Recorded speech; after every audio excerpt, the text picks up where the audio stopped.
qaybta koowaad ee sheekadii imaamkii dilaaga ahaa waxay noo maraysay markii diriskii u soo gashay islaantii Sadaam hooyadii ahayd ee runta u dhashay waxayna ku tiri reerka iiga fiiriya calooshiisa waxa uu ku leeyahay calaamad waana lagu arkay calaamadii kadibna intaas kuma ekeen waxa la hubiyay inay iyada dhashay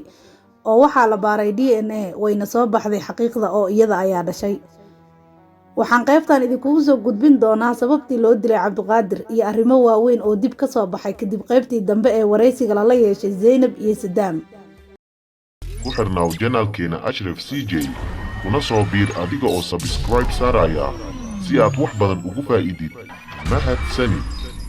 si aad u fahanto barnaamijka oo dhameystiran soo daawo qaybtiisa koowaad linkigiisana waxaan idiin soo dhigayaa commentiga ama descriptionka sababta loo dilay wiilkan waxay ahayd maalin ayuu arkay hooyadii iyo aabihii oo doodaya oo aad isku dagaalayo waxa uu dhageystay dagaalkooda waxa uuna arkay aabihii oo dilaayo hooyadii waa maalintii uu nafsada dhaafiyay xaaskiisa isla markaana uu meedkeeda ku qariyay qolkii maqaasiinka ahaa maalintaas kadib ayuu bilaabay odayga inuu sasabo Cabdiqaadir asagoo ka baqayo inuu sheego arrimihii uu sameeyay aad buu ugu baqi jiray inuu maalin uun ka shifo balse wuxuu ku yiri waxa doonto ayaan ku sameynayaa ee ha isheegin wax walba ayuuna ka codsan jiray wiilkii asagana wuu u sameynayay balse dilaaga oo ku noolaa cabsi iyo argagax uu ka qabo in la ogaado arrimihiisa ayaa qorsheeyay sida uu ku dili lahaa wiilkan ilaan isaga oo kaliya ayaa ogaa waxa uuna ku dhaqaaqay qorshihiisa oo ahaa inuu gabi ahaanba ka reebo iskuulka iyo asxaabtiisa gurigiisana uu u soo dhigo TV iyo game si uu ugu mashquuliyo kadibna uu u dilo ugu dambeynna wuu dilay sida aad ku soo aragteen qaybtii koowaadba Sadaam iyo Zaynab waxa ka mid ahaa waxyaabihii ay sheegeen in maalintii uu u diray adeega uu ku yiri ha bixina sii jooga guriga ayagoo ka shakisan maqnaashaha walaalkood ay guriga ka waayeen iyo qamiiska dhiiga lahaa aabi wuxuu ku yiri intaad adeega ku maqnaadeen waxa timid hooyadiin waxayna hooyadiin u laabatay magaaladii ay ka timid markii hore marka idinka laba mid doorta aniga inaad ila noolaataan ama inaan hooyadiin xaggeeda idin diro taas uu kala jeeday inuu dili doono ayagana sababtoo ah hooyada iyadoo mid ah ayay qolka ugu jirtay waa uu ku qariyay Ileene aad buu ugu celceliyay oo yiri way idin xiistay hooyadiin way idin daneynaysaa inaad la noolaataan way rabtaa idinkana isku diyaariya horena wuxuu u dhigi jiray hooyadiin way idinka guurtay oo waxay degtay magaalo kale idinka way idin nacday meel kale ayay ku nooshahay balse maanta wuxuu ku yiri xaggeeda ayaan idin dirayaa ileen qorshe ayuu ka damacsanaa waxay maalintaas weydiiyeen iyagoo argagaxsan dhiigna meesha ay ku arkeen aaba muxuu yahay dhiigga meeshaan yaalo wuxuu ugu jawaabay waa diiq aan u qalay hooyo oo aan ku casuumay hooyadiin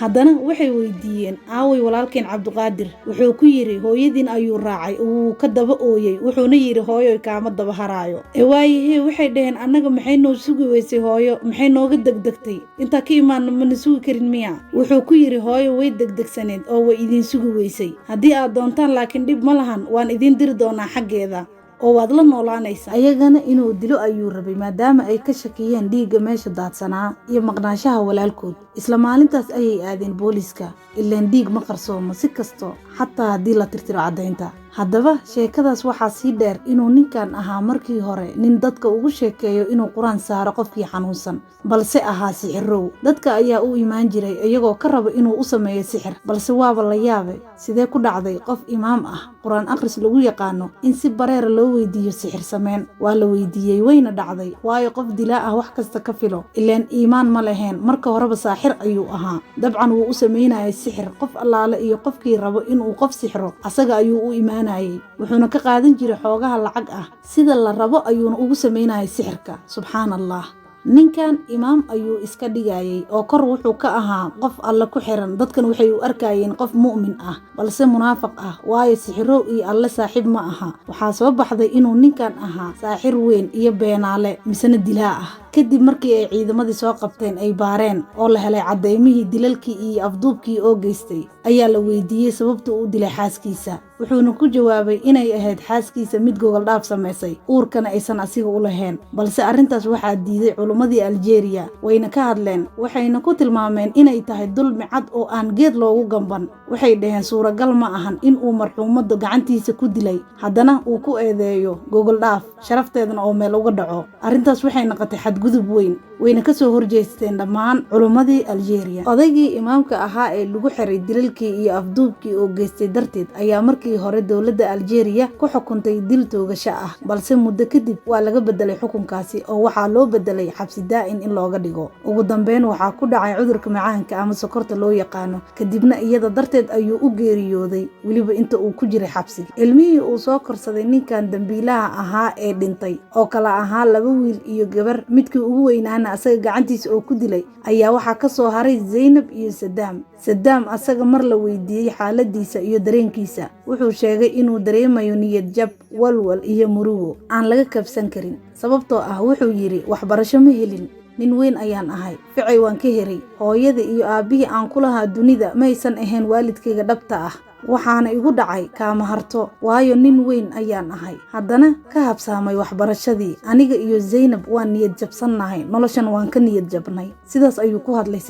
Saddam reerkiisa waa la helay balse nasiib darro Zaynab weli lama helin reerkeeda dhabta ah ee dhalay, waana ay niyad jabtay maadaama laga waday walaalka kaliya ee u joogay dunida waa Saddam. wayna weysay qof dhaho aniga ayaa dhalay oo lama helin waalidkii dhalay ilaa iyo 14 sano kadib. waxay ku fikirtay maadaama la waayay 14 sano dhan cid sheegata inuu asagaba run u dhalay marxuumkan oo dambiilaha ahaa. 14 sano markii ay ka soo wareegatay kiiskii dilka iyo afduubka ahaa ayna weysay cid sheegata Zaynab, waxay aaday maxkamadda waxayna ka dacwootay in la siiyo gurigii dhaxalka ahaa ee aabaheed maadaama aysan haysanin cid kale iyo meel kale ay ku noolaato toona. maxkamaddii markii ay furtay kiiskii ayay dukumeentisadii dowladda ku arkeen in ayba jirto gabar kale oo uu dhalay marxuumkii dilaaga ahaa, balse aan la haynin meel ay ku nooshahay iyo nolol iyo geeri midna lagu haynin. waxaa lagu yiri Zaynab haddii aad doonayso dhaxalka waa in la helaa gabadha sida dhabta ah loo dhalay si aad u qaybsataan, ilaan iyada kaaga xaq leh, balse waa la waayay gabadhii. calaa kulli xaal waa sheeko la yaab leh misna argagax badan